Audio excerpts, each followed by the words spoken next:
Okay, well, I think we'll get started. I'm Justin Johnson, work for MMR, which is a consulting firm in Vermont, tiny little firm, 6 people. But prior to that, I was heavily involved in RGGI. I worked for Vermont state government for a number of years. And I've been talking all day long and I've nearly lost my voice, so luckily I'm moderating and not talking today. So I'll be pretty quick and we'll jump right into it. We have a great lineup of folks to talk about what's happening over on the East Coast today. Andrew Mckeon's the Executive Director of RGGI. Tom Beaulieu is from Virginia, and there'll be a lot of interest in what he has to say. Chris Van Atten from MJ Bradley and Associates will talk a little bit about some of the new bells and whistles in the revised model rule for RGGI. And Paul Hibbard from the analysis group is going to give us just a taste of some of the benefits of the RGGI program. So I think to get started, we'll have Andrew just sort of set the context and the scene, and hopefully we'll whip through this and have time for some questions. And I promised at least 2 reporters I'd say something controversial at some point, but I haven't decided what that is yet. So over to you. All right, thank you, Justin. So let me, do I work this way? Is that, how do I work the slides? 1 second. Oh. Load them up. I was too quick for him. Well, you can say that controversial thing now then. Yeah, I'm just trying. I got to walk a fine line here. Okay. Welcome to my world. That's right. Now that I'm out of state government, I can say more what I feel like, I guess. From only someone from Houston had asked a question like that.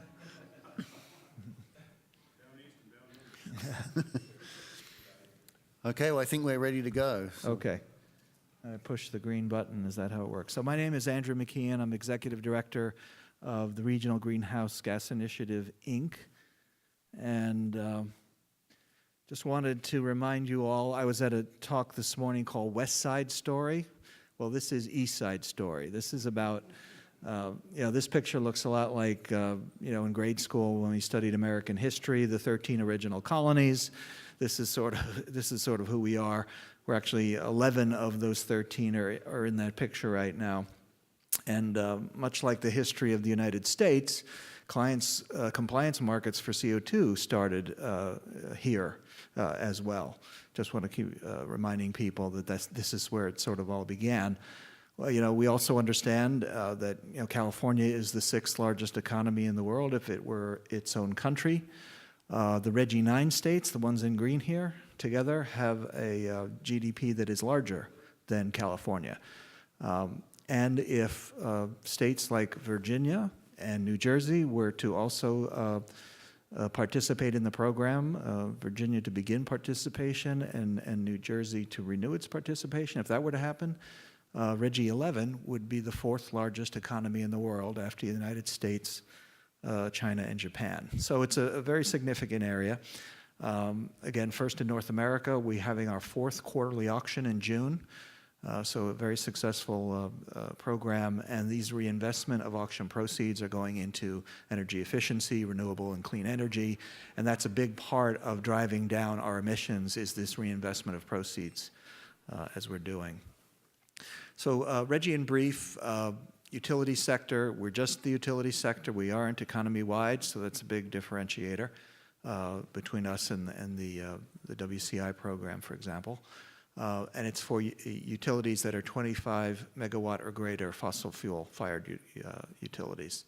The allowances are issued by the states themselves. They each issue their own allowances with their own security codes for those states, and they're distributed primarily through the quarterly auctions that I mentioned. We're reaching that 40 threshold.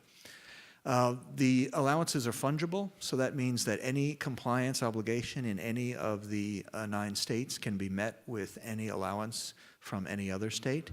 They're bankable, which means that one can purchase these allowances way ahead of time and save them if they want. and they're tradable, which means there's access to a secondary market, and if a compliance entity needs to, they can get more allowances through that marketplace. And it's also important to think of understand the program about consensus-based decision-making. It's very important that folks understand that this isn't sort of a majority rule vote on the executive committee or on the board. In fact, there are no votes. There's 9 programs that we have here. There isn't really one RGGI program. There are 9 state programs, and those states choose to work together and come together for these quarterly auctions. So that requires consensus-based decision-making, which can take time, but it results in very solid decisions. Once we come to a consensus, then that is a very solid sort of foundation for us to move forward. And it's also very important that both the agency heads from the environmental departments as well as from the energy and the public utilities are critical in participating in this program. This is sort of the big picture of, why are we doing this? And we're doing this to ultimately decouple economic growth from carbon emissions.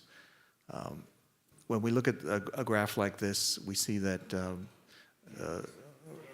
oh, I'm sorry.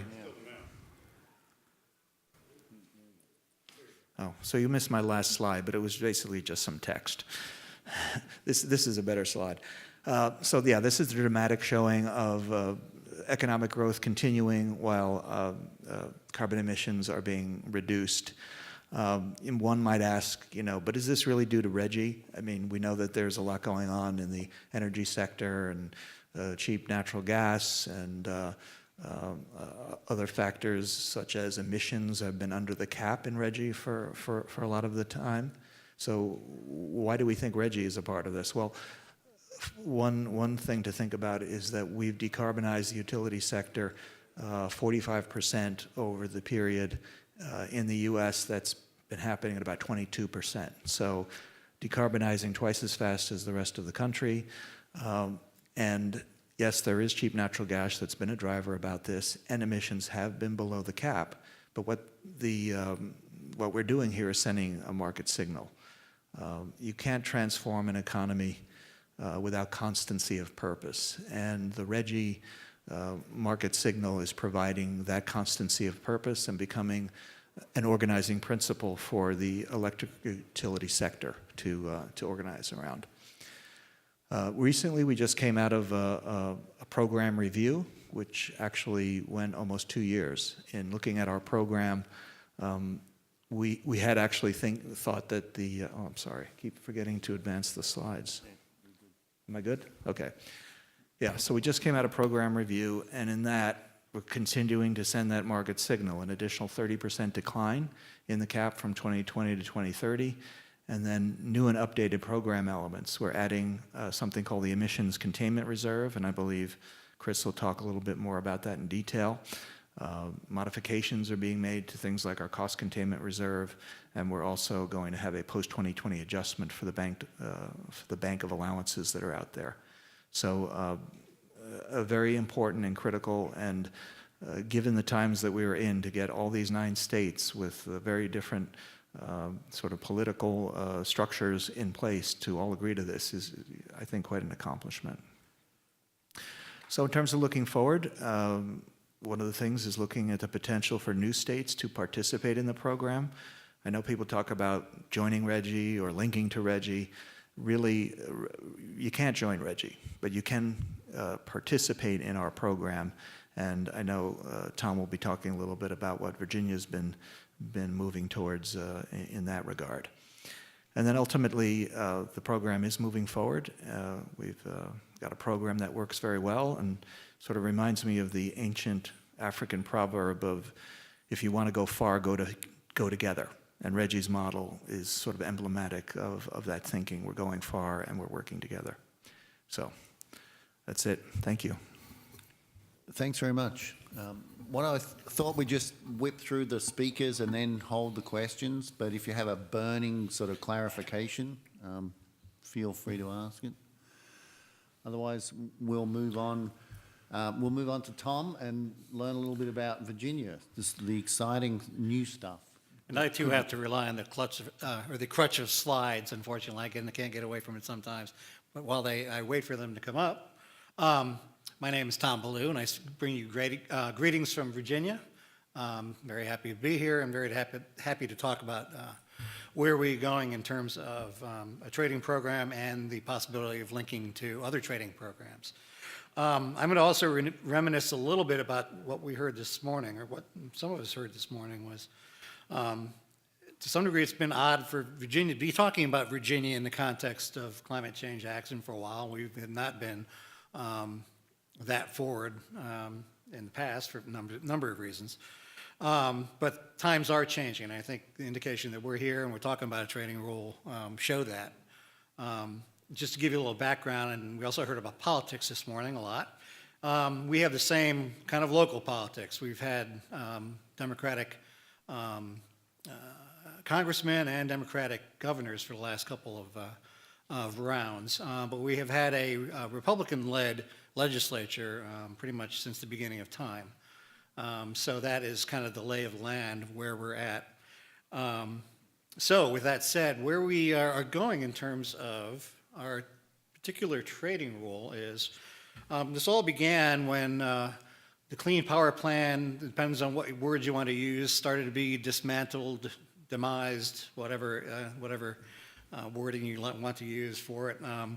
Our governor at that time was Terry McAuliffe, and he decided, well, that's not good, and if the Clean Power Plan is not going to go forward, then we in Virginia need to think about a suitable substitute.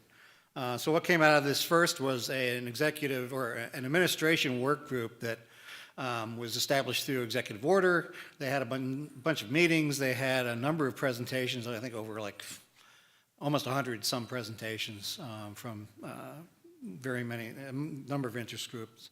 And then came up with a set of recommendations for the governor to follow. And again, much of this was focused on the power sector because that's where the Clean Power Plan was as well.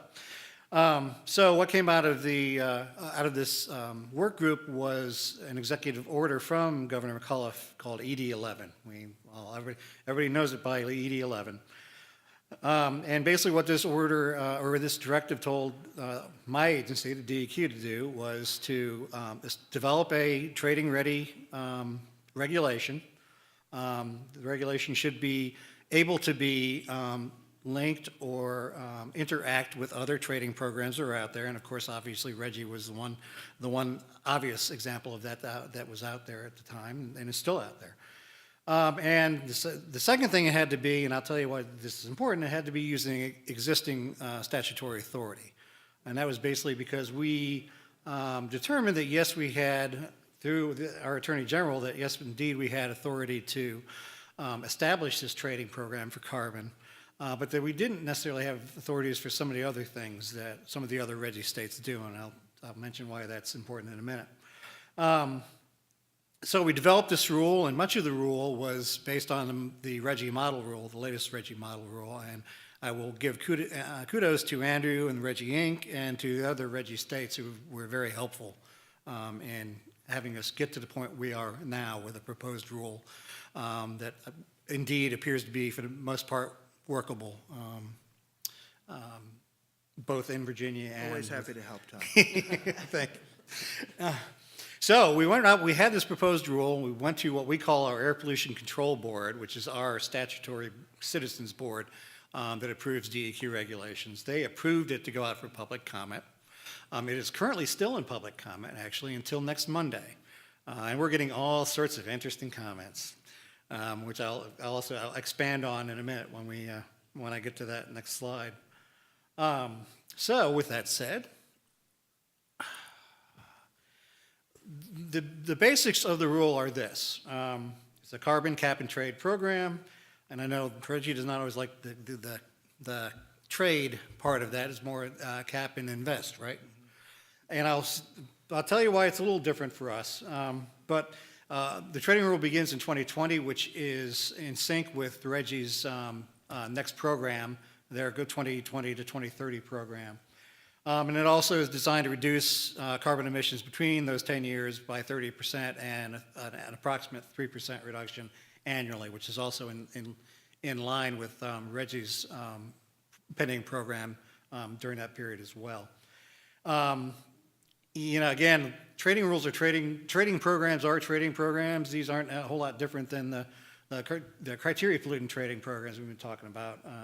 Although, and again, ours is based on, this particular rule is based on the RGGI model rule, but there are a couple significant differences, and it goes back to the legal authority question I brought up earlier. Again, it was determined by our Attorney General we do have the ability to adopt this type of program, but that we could not participate or run a direct auction as the rest of the RGGI states do. In their case, they actually directly auction the allowances off to whoever can purchase them, whoever wants to purchase them.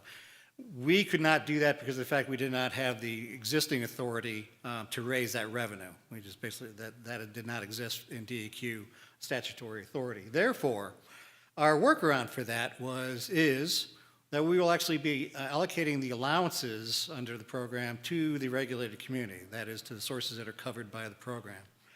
They then, in turn, are going to be required to consign their auctions to the RGGI auctions. As Andrew already said, they have quarterly auctions every year.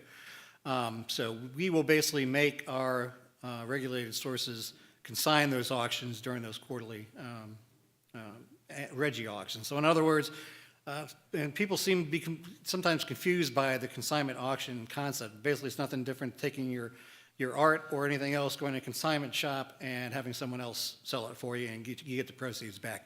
In this case, our consignment shop is the RGGI auction.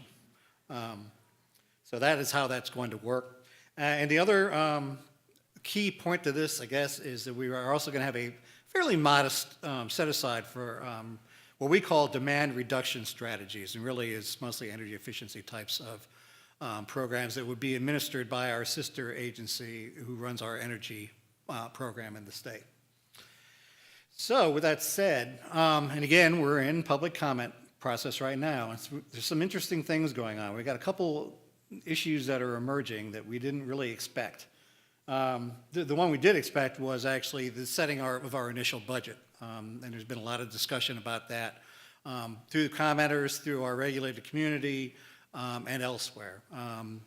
In our rule, we set it at, we actually had two alternative starting caps of 33 and 34 million tons, and that is out specifically for comment at the moment. The second one, which really caught us by surprise, is biomass. Biomass has been a hot button issue for us in that we have two camps. One camp that says anything that's biomass should be carbon neutral, period, all carbon neutral. A second camp is that nothing should be considered carbon neutral. It should all be covered by, if you have sources that would be covered by the rule, otherwise they're burning biomass, they should be covered by the rule. And what we did in the proposed rule was kind of go down the middle road and excluded some, mostly primarily biomass burning facilities, but also then included sources that would be co-firing biomass if they were over certain thresholds of biomass contributing to their total generation. So that is yet to be determined how that is going to work itself out. And another one is related to that is exclusion or inclusion of industrial sources that provide electricity to the grid. In the proposed rule, we have proposed to exclude them, given certain qualifications, and appear to be getting a lot of comment on that. And biomass and industrial sources are kind of intermixed because our main biomass sources are paper mills that also sometimes will generate and sell electricity to the grid as well. So those two issues are kind of intermingled. The last but not least, and I think this is the least of our problems, is to make sure that we fully conform with the RGGI program, and that we aren't doing anything that would upset the apple cart. And I think we're well on the way to doing that. And the last thing I have here, and I'm the same as bad, I didn't do it either. I didn't go to my last slide. But this is the most important part of it anyways. If you want more information on on our rule and what we're doing, those are the two links. One's to our town hall that would give you information on the rule itself, and then the second is our DEQ website on greenhouse gas plans, which has the extra added benefit of having all the modeling that we've done in support of the proposed rule. We did both IPM modeling, if you're familiar with IPM modeling, electric sector modeling, and we also did what's called a bills analysis, which actually can be spoken about later on in this presentation. So with that, I think I will stop and pass it on. Okay, thank you. Well, so we'll jump right in now and only have one of these on at a time. And just get into some more of the detail around the RGGI program review. As Andrew pointed out, the states work on a consensus basis, and for some of us that can feel like a never-ending process. I can tell you when you're in the room it can feel like a never-ending process as well. Although I'm proud to say we got through the 2012 program review slightly quicker than these guys did in the last one. But, you know, it does lead to a pretty robust outcome, and there have been some interesting changes in the 2017 model rule proposal. So, Chris, why don't you tell us about it? All right, thank you. And I'm waiting for slides too. Just a few, okay. So I'll go through some of those innovative changes that were made to the program, but there were a few other things that I wanted to highlight about the program. As Andrew mentioned, within the region, there's been significant progress in terms of reducing power plant CO2 emissions. And it has been a variety of factors that have contributed to that. Market factors, that strategic reinvestment of the RGGI proceeds, as well as individual state policies like renewable portfolio standards and things like that. But I wanted to break that down and highlight on this slide that it really has been a shared effort in terms of the reductions.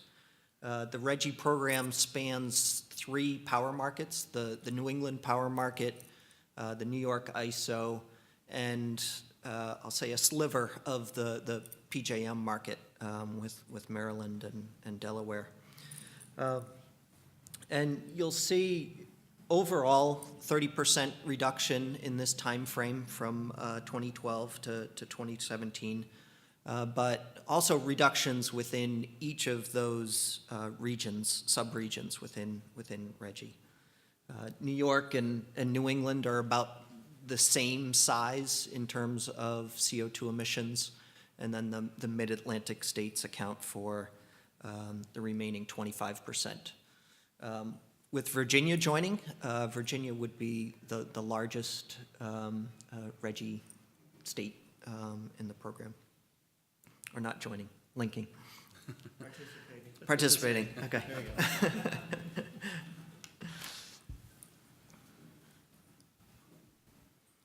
go. Actually, before I go to this slide, so a big part of that story through that time period has been the shift from coal to natural gas. In New England today, coal generation accounts for less than 2% of annual electricity production. That was in 2017. Back in 2000, coal was about 20% of New England supply. Oil was about 20% of New England supply. So a big shift there. Similar numbers in New York. Coal was about 10% back in 2000, 2007, that period, and down to less than 1% today. The RGGI modeling suggests that we'll see some additional declines in coal generation within RGGI by 2020, a 40% reduction by 2020. But for the most part, that option, that opportunity is drying up as we have fewer and fewer coal units in the system. And coal and oil have become relatively small players. So RGGI is really, not only have they made program changes, but they're really entering a new phase now, where reductions going forward will have to, we'll get some out of coal and oil that remains, but reductions and emissions for the most part are coming from natural gas combined cycle facilities. So a different situation going forward. And to help manage that brave new world, RGGI has done some innovative things in this last program review to make, I would say, the program more reactive to market dynamics. And what's highlighted on this chart is what's called the cost containment reserve. On the right-hand side chart, the upper line is showing the trigger price for the cost containment reserve, and the lower green line is what's called the emissions containment reserve, the trigger price for that. So in some ways, they function in similar ways, but inverse ways.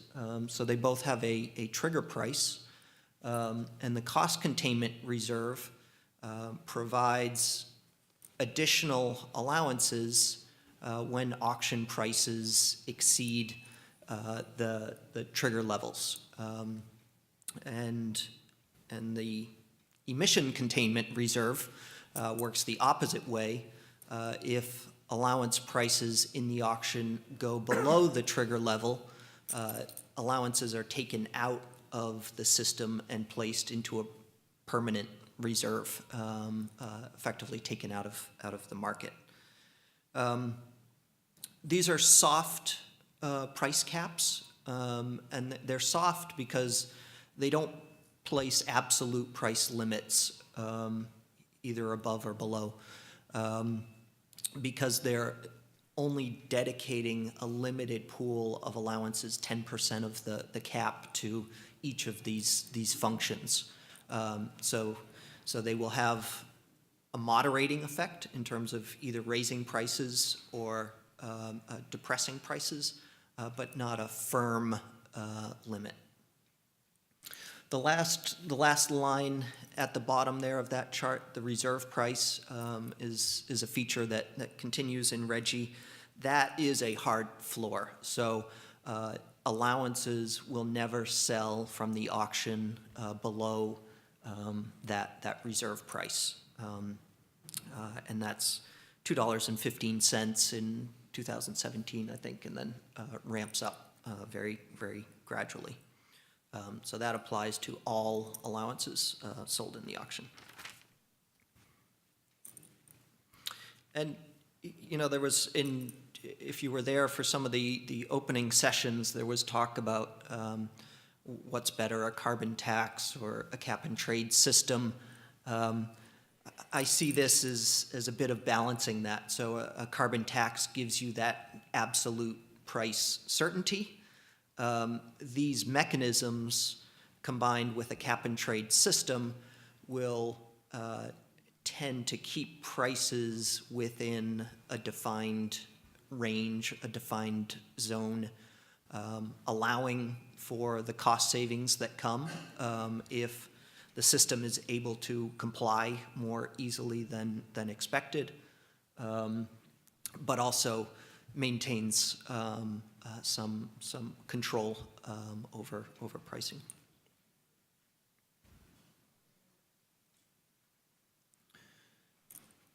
Just a few other points that I think reinforce the value of the emissions containment reserve. The markets are changing and continue to change. Just as an example of that, I am showing the ISO New England's latest forecast of net electricity demand, and it's almost a 4% reduction since last year's net demand forecast. So the top lines are the gross projected demand, then adjusted for distributed solar, and then adjusted further for energy efficiency, so that the outlook for the future is a net decline in electricity demand in ISO New England, and again, continuing to lower that forecast going forward.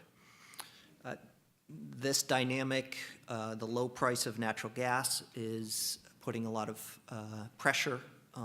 financial pressure on electricity generators within New England.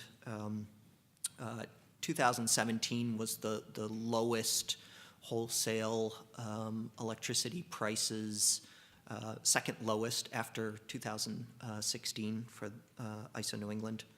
And we've just had a large natural gas combined cycle facility based right in Boston, 2,000 megawatts, request retirement in 2022.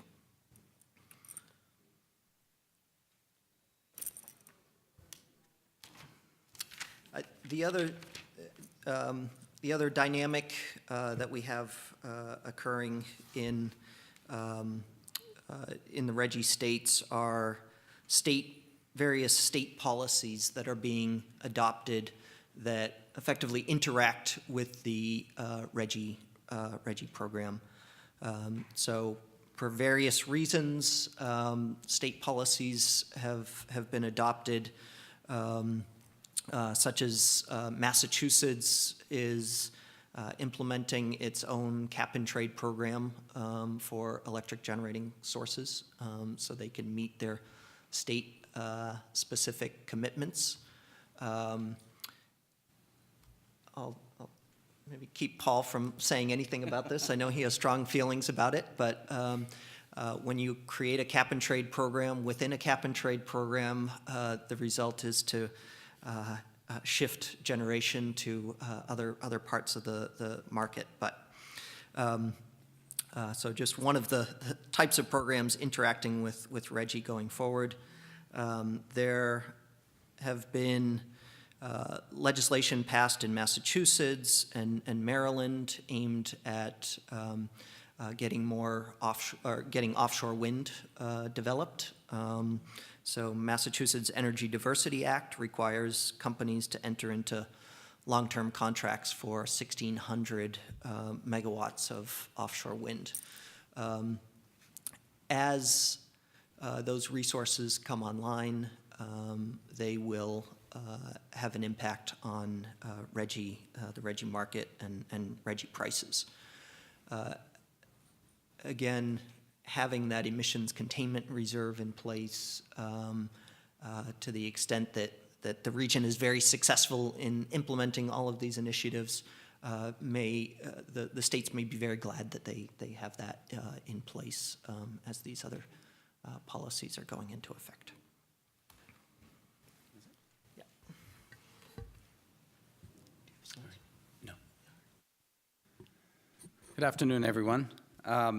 I'll try to get through this pretty quickly so we can get to questions. I think it's been great listening to the three presentations so far, because it's been a good picture of the various types of innovative program elements that are in the RGGI program, but also the various categories of the way that RGGI has been designed has delivered benefits to the states that have been participating in the RGGI program. You know, we've heard about the fact that it's an auction, that the states have taken the revenues from the auction of the allowances and used them in creative ways within those states, while having total flexibility to use those revenues in whatever way each state feels is appropriate. As Chris talked about, providing some certainty on the high and low side, price certainty through the CCR and the ECR. And the degree of cooperation amongst the states that Andrew discussed being a huge part of how the RGGI program has been administered and will be administered on a going forward basis. And the fact that the way that the overall emission reduction program has been designed works just seamlessly within the competitive wholesale markets that all of the RGGI states are part of.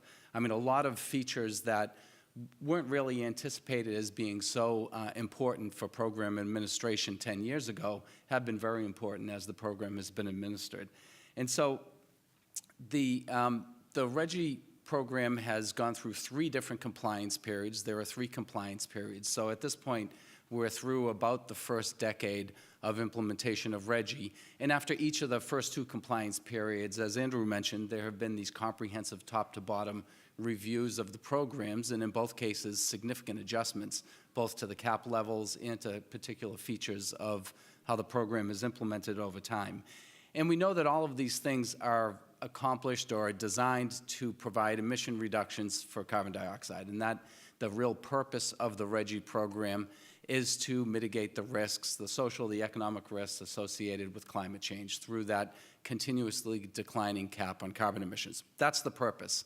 But a lot of these features and a lot of the ways in which the RGGI states have designed their individual state programs and have worked cooperatively through the auction mechanism have led to benefits completely aside from the environmental or the carbon reduction benefits, have led to economic benefits within the states itself. So for my firm analysis group has been asked at the end of each compliance period to do an economic analysis. Ignore the real purpose of the program, ignore emission reductions, ignore the potential benefits of ancillary reductions in emissions of other harmful pollutants, but just look at literally implementing the RGGI program using actual dollars that have been collected by states and used, look at how it has affected the power sector, and answer the question, what effect has it had on the economies of the New England state, the Northeast states that have participated in RGGI? So I thought I would just talk a little bit about that to provide a different side of the coin that everyone else has been discussing here so far. So we analyzed the question of what has the impact been by ultimately following the dollars, following the effect of the RGGI program in the power markets in which these states operate, but also following how the dollars have been used by the RGGI states, how those dollars flow through the economy and what effect it has on economic output and on jobs and other economic features in each of the RGGI states. So we did this we did this in 2012, I believe, for the first compliance period, 2009 to 2011. We did it in 2015 again for the second compliance period, 2012 to 2014, and we are literally just finishing now the third economic analysis for the third compliance period, 2015 to 2017. And we'll be releasing that report in, I think, about a week and a half at the NACW meeting in Santa Fe. But it's before I tell you a little bit about the results, what effectively we're trying to capture is there are several effects that come from the way RGGI has been designed and administered. One is it's an auction mechanism. It's something that requires generators to include the price or the value of an allowance in their cost to generate electricity. And that flows through as an offer price increase in each of these competitive wholesale markets. So it both affects the revenues that generators earn in electricity markets, but it also affects the prices that consumers are paying in electricity markets. So the first significant impact of the RGGI program on consumers and on industries within the RGGI states is that flow through of the price in power markets. So the first step in our analysis is to model that. Take the world as it has evolved over each of the compliance periods, and then compare it to a world that what would have happened in power markets if RGGI didn't exist. And essentially that means take out the price of carbon from power plant offers and take out the investments in various things that Chris touched upon, renewables, energy efficiency, things that affect prices in power markets. So we create this counterfactual scenario and we compare the impacts in terms of how has it affected electricity prices, how has it affected electricity consumers, how has it affected power plant owners. So that's the first step. The second step is to take those changes in revenues and flows of dollars. You know, consumers having more money or less money, power plant owners having more money or less money, and flow them in through an economic model, an input-output model. We use InPlan for this purpose. And then combine that with the way the states have taken their auction revenues and invested them within the states. All of those things have an effect on economic output, jobs, tax revenues, all of that. So that's what we do, is we try to combine that power production cost modeling with the direct investments by the RGGI states and create a picture and compare the world with and without RGGI to figure out what is the economic impact. So, you know, what we've found, a couple of things have become really obvious to us from these analyses, and it's been relatively consistent over the 3 compliance periods, primarily because even though the cap levels have changed, meaning the number of allowances sold has changed, the prices have changed of the allowances themselves. And not entirely by coincidence, the amount of revenues the states have collected in each 3-year compliance period has been within 10 or 20% in each of the compliance periods, about $1 billion collected by the states through the sale of allowances in each 3-year compliance period. So those are the revenues the states are taking and reinvesting in various ways. And Chris touched upon some of them: investments in community solar programs, a lot of money, most of the money going to investments in energy efficiency, but also states have taken those revenues and spent them for additional greenhouse gas reduction measures or mitigation measures, you know, whether it's investing in EV charging stations or other things that are designed to achieve carbon reductions in other sectors. But also some states have used it for supporting general fund objectives, for reducing the overall budget, or for administering the program itself. So all of those dollar flows affect economic output as well in the states. So the easiest way to describe the impact, the combined impact of all of these, is that in each 3-year compliance period, when power plant owners are increasing their prices to provide electricity in the wholesale power markets, it tends to increase electricity prices, which is a negative consumer impact. But because the states are turning around and reinvesting those dollars in energy efficiency and renewables within the RGGI states themselves, over, you know, we model a forecast period of about 12 or 13 years. Over that period, the net effect is a benefit to consumers, because the investment in energy efficiency has a couple of effects. It both reduces the amount consumed, and Chris has shown that the investment in the RGGI states in energy efficiency has really affected load growth. Part of it's RGGI investment, but part of it's other investments by the states. But it has the effect of reducing the amount consumed, so reducing the total payments for electricity over time for consumers, but it also, because it's reducing the overall load level, it reduces wholesale prices relative to if that money was not invested in energy efficiency. So all of this flows through the power production program, the production cost modeling program, and shows up as increase in consumer costs in the early years, but over the full period, the savings associated with the ways the states have used the money overcomes that, and it leads to a net consumer benefit on the order of a couple $100 million a year for consumers, reduced overall payments by consumers for energy over the program period.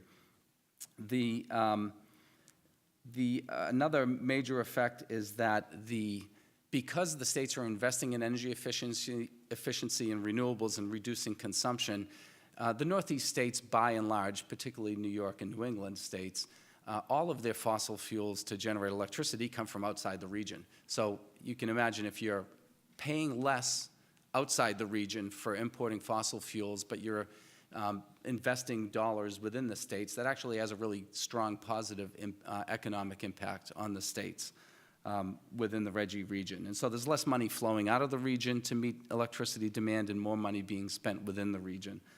And so adding all these effects up, both the direct investment and the impact on the production cost modeling side of things, over the course of the full first 10 years of RGGI implementation, it has led to a net economic value added in the RGGI states approaching $4 billion over that 10-year period. It's led to the incremental addition of several tens of thousands of jobs spread across the RGGI states, in improving the overall economic picture associated with implementation of the program.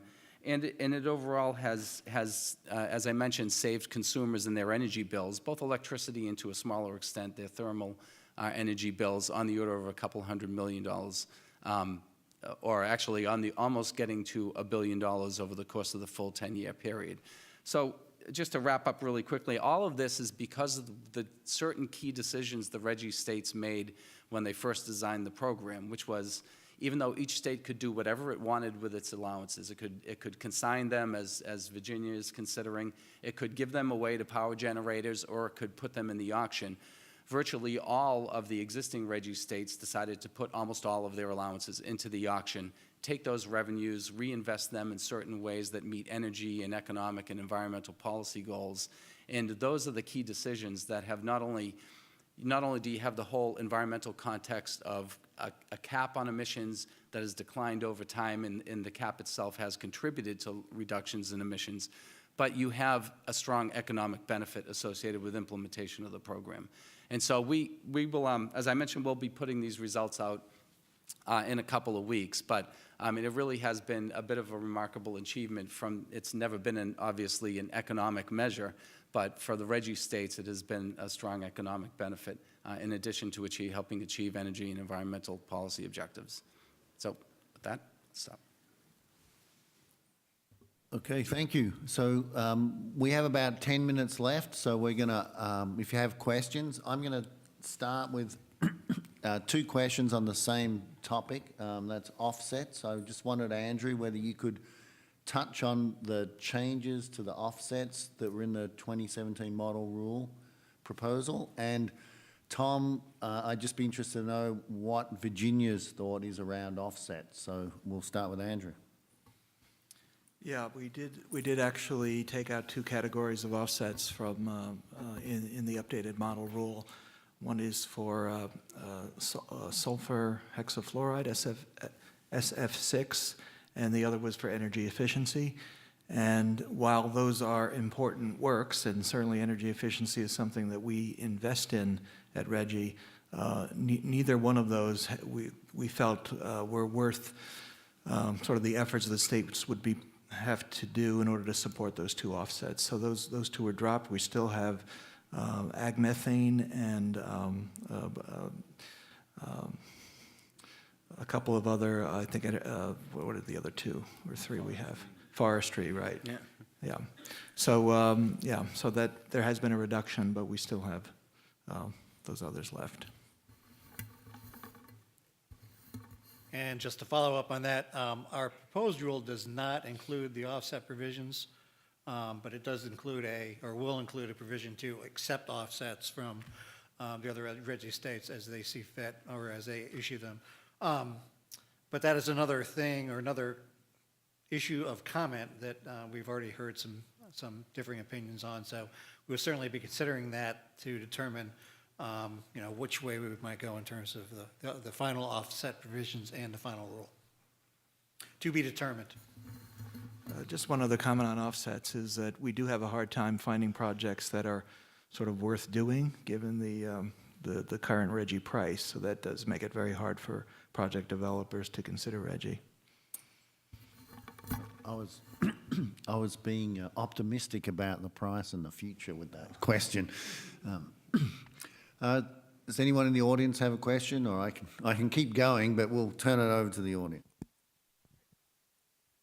Alden Meyer, Union of Concerned Scientists, thanks for this. At COP23 in Bonn last November, a number of RGGI state environmental commissioners, although I don't think this was done on behalf of RGGI, it was done in coordination with the Georgetown Climate Center, announced listening sessions on expanding carbon markets to the transportation sector in some or all of the RGGI states, and then using those proceeds for investments in EV infrastructure, low-income mobility, other infrastructure, things that would be hopefully politically popular. I'm just wondering if you can give us a sort of state of play on that, the outlook for the listening sessions, the next steps, and how that might facilitate linkage with California, Ontario, and Quebec if it was to come to fruition. So I can give a bit of an update on that because I'm heading to Albany on Monday. The TCI states, as they're known, which is not a perfect overlap with RGGI. So it's a slightly a different set of states, but It's getting more perfect though, right? Yeah, you're right. So they are having this first listening session on Monday in Albany to discuss ideas for potential market-based mechanisms to address the transportation sector. Massachusetts already had its own set of listening sessions last year, and I think they heard from a lot of stakeholders that the RGGI model, the cap and invest type model, would make a lot of sense for the transportation sector. That would be something to consider. But I think starting out with listening sessions is a way to ease yourself into this issue, and we'll see where it goes from here. But I think there's certainly a lot of stakeholders that see the RGGI cap and invest approach as being a good fit. It raises the question about whether that would operate as a separate program or be linked to RGGI, but so I won't speculate on that. But certainly a logical question that would come up. I'd just say, just in terms of the organization of RGGI and RGGI Inc., the agency heads that may have participated in that event did so as agency heads for their states. They are also directors of RGGI Inc., but what they were doing was more as agency head rather than as their roles at RGGI Inc. So right now this isn't being considered RGGI Inc. But. And sorry, I'll just add that they're going to have there's the first one in Albany next week, and then the plan, I understand, is to do 4, 5, or 6 of these around New England in the sort of late spring into the summer. And then New York is planning to do a separate round of New York-specific meetings after that. My prediction is that you won't see a lot of specifics until after the first Tuesday in November. Just picking a random date, yeah. Right.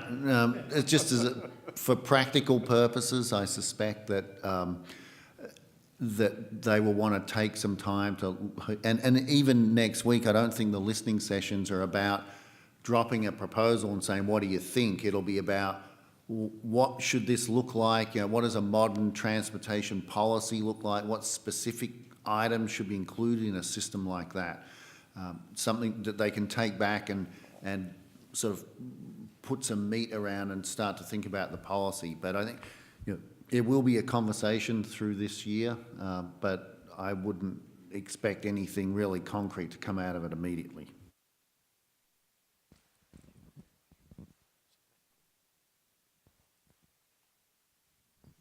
Good afternoon. Thank you for being here, everybody. Tim Tutt from SMUD, Sacramento Municipal Utility District. If Virginia ends up participating and the emissions containment reserve is triggered, so allowances are removed from the market, does that or does that not affect the direct allocation of allowances in your structure?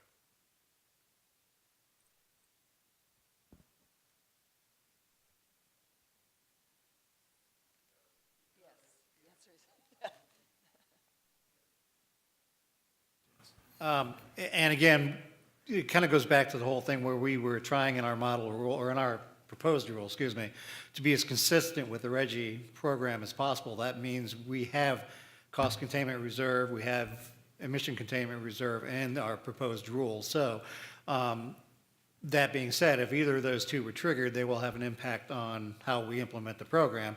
In the case of the ECR, we would have withholding of allowances just like the rest of the RGGI states. So I might just jump in with a follow-up to that question, and that is just to Andrew. Can you say a little bit about the decision-making around the fact that not all of the RGGI states are participating in the ECR?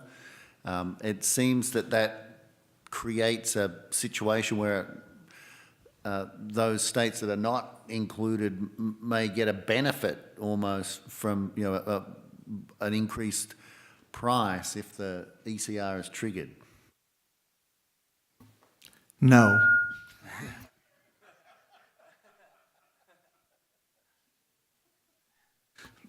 But to say further, we talked about how I talked about consensus-based decision-making and moving forward. So there is flexibility for states to voice their interests in certain parts of certain program elements and so on. I would say that, again, what an accomplishment it was for us to achieve the consensus we achieved last year, given the variety that we do have.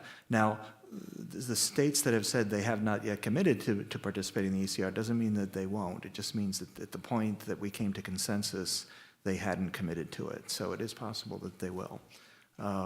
Whether it'll be a great benefit to them, it means there'll be a few more allowances in their allocation than there would have been. Yeah. Okay, I think we have time for one more question, and okay, well, we have time for 2 short questions from Texas. All right, so I'll be quick. Dan McGraw from ICIS. So one's a Virginia question and one's, well, they're kind of both Virginia questions. So with Virginia proposing a rule without going through the legislature, it opens up the avenue that you're going to potentially face a lawsuit.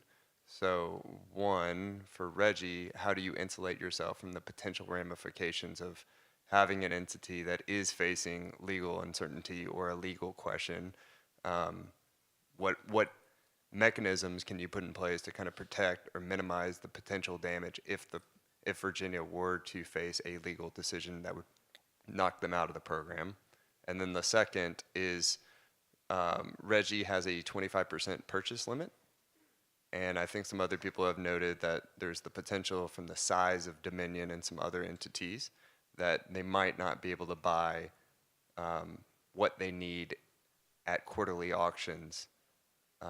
Has Virginia looked at potentially changing those rules to allow some level of flexibility inside the purchase limit for those entities that have a large ownership?